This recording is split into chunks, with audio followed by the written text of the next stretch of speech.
we're back again for the second part of this tutorial. What we've done so far, looking at this sculpture, is we've made the plinth and we've made the first part of this section here. Just looking at that. So coming back to this, we also grouped these two, and grouping them allows us to do all kinds of useful things. So we're going to edit this one, and we want to try and put this sort of pushed in section here.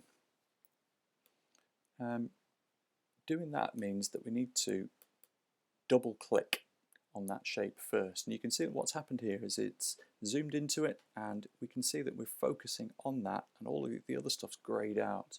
So we know now that we're working just on this part and we're not affecting anything else. If we want to get out of it, we click over to here. So just one more time, double click, and that allows us to get in there. I'm going to use another new tool, and we want to create this sort of curved outline inside here. So we're going to go back to where the push-pull tool was, and this one down here is called offset. It's a really useful tool. It looks like a little rainbow, and you can see there, I'm not clicking anything, it's highlighted that front face, and you can see that we're just working from an edge there. If I click now and pull the mouse down, you can see that what it's created is a line based around the inside of the shape that we've got. So we're going to pull that in maybe to about here. Now, that's not an accurate representation of what's on the sculpture, but it's a quick way of doing it. So we're going to try that now. We're going to go ahead and use the push-pull tool. That's pressing P. I'm going to pull that in. We don't want to go all the way through, so we're just going to go find out where the back is, and then just pull in a little way from the back, and that'll do there. So, like I said, this is just a representation, really, of the sculpture. It's not an exact copy. All right, we're happy with that, so we're going to click out of it just with the arrow. There we go. And the next thing we want to do is create this section on the top. There's a bit of thickness to it, but it's set slightly back from the top, and it should come up to about the height of the head of the person. So I'm just going to pull our view around so we can see what's going on. We want to create a rectangle shape, and we're going to make it the same width as this bit here, like that. So we can see that's pretty much where the curves come in from. So I'm going to do it just, zoom in a little bit, just there. And zoom out while I'm drawing, and I'm going to bring it back to here, like that. Okay, pressing P for push-pull, I'm going to pull this up, and I'm going to make it just about the same height as her, exactly the same height as her. So there's my shape. So what I want to do now is put these cut lines in here. Easy way of doing that is with the line tool. So you can click on the line tool there, or you can just press L on the keyboard, and I'm going to guess it's about there. Click, put one on there, and the next one is a little bit higher up. I'm not clicking anything here, but you can see when I started from that point, Sketchup's given me a helpful line to say that that's lined up there. I probably want it a little bit higher actually, so I'm going to go from there down to there because it's not exactly the same. So moving in again, I'm going to press P for push-pull, and I should be able to pull that across. Don't want to go any further than that. That's it. And push-pull again, take that back to there. So this is starting to look pretty good. I'm going to put some curves on the top, and we know how to do curves, we've done that before. So we'll put some nice big curves on here, and that was our 2-point arc tool. I'm going to do that, and put bigger ones on this time. And put another big one on here.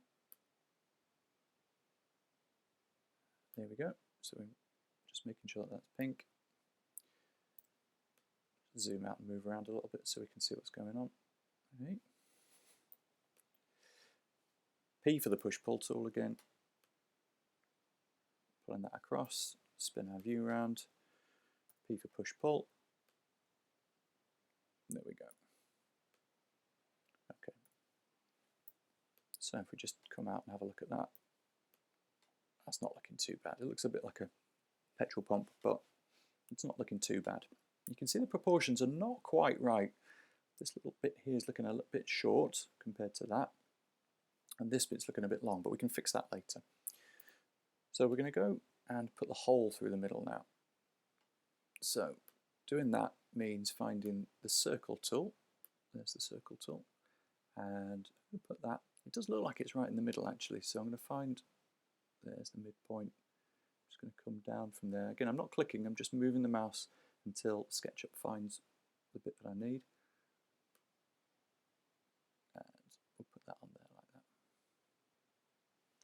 push pull, and push it through. Now that seems to have done something a bit weird, so I'm going to go around the back and have a look at that. You can see it's made a bit of a mistake. You can tell because it hasn't gone see-through there. So I'm going to undo that, just zoom in a bit and try it again. You need to be really careful this time. So P for push-pull, just go along until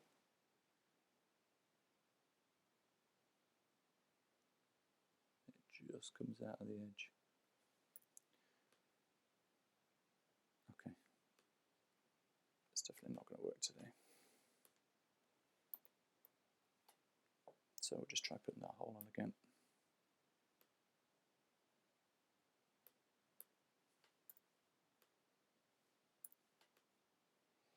Just try pushing that back through. This time I'm going to push it so it lines up with there on edge, and we'll see if that has done the trick. There we go. Okay, so I've got my hole. It's a little bit out of line, but never mind. Now looking at this one, the Barbara Hepworth one, the hole doesn't quite line up on the back, so we're going to do something else a little bit clever. I'm going to come around to the back of this, and we're going to use the selection tool, which is the arrow. So just pulling our view around. There's the arrow there. We're going to just click on the edge. There we go. We've got the edge picked up there. I'm going to use the move tool. The move tool is this one here. I'm going to click on that. 4 arrows. Pick any point on there. I'm going to take this one. Click once. And now I'm going to move it. And you can see how we're moving it around all over the place. I'm going to just bring that up there. So when I zoom out, we can have a look back in from the front. We can see that that is a little bit weird, which is good, just like the Barbara Hepworth one there. Okay, so the final couple of stages really are getting the proportions right. I'm going to make this whole top section a group. So if you remember, that was a triple click, 1, 2, 3, right click, go to make group. Now it's a group. And what I'm going to do now is change the scale of it. I'm going to give it a bit of a squeeze and pull it upwards just to make it the right height. So I'm going to start off by pressing S on the keyboard. It's the S button. It's also in here somewhere, I think. There it is, scale.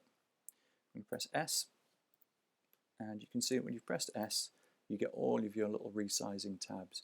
If I click on one of the ones at the corner, it's going to make it really fat, and that's not helpful. So what I want is just the one right in the middle at the top here, that one there. And that's just going to make it taller. Now you can see it is also stretching the hole in the center, which is not ideal, but it's okay for a first go. So I'll just try that again. There we go. Whoa, that's not good. So bring that up a little bit. There we go. Okay. So there's my version of the sculpture as it stands. Get a zoom out so we can see what's going on.